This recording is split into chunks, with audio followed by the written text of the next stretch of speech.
ગાંધીજીએ જે અત્યારે નિવેદન આપ્યું છે તો એ એમનું નિવેદન પાછું ખેંચે અને ક્ષત્રિય સમાજની માફી માગે.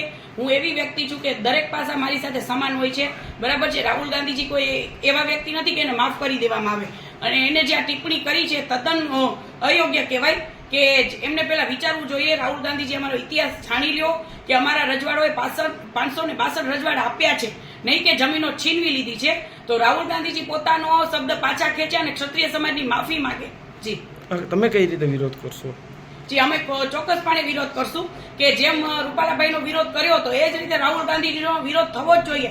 એ ક્ષત્રિય સમાજને વિચારવાનું છે કે ક્ષત્રિય સમાજ જો આ નહીં કરે તો આજે ક્ષત્રિય સમાજ એક રમત જેવો થઈ ગયો છે ને આ રમત જેવો કરનારા અમારા જયચંદો છે કે જે આખું રાજકારણ ક્ષત્રિય સમાજમાં લઈ આવ્યા. અત્યારે એવું થઈ રહ્યું છે, જો આ બધું ક્યાંનું ક્યાં પહોંચ્યું.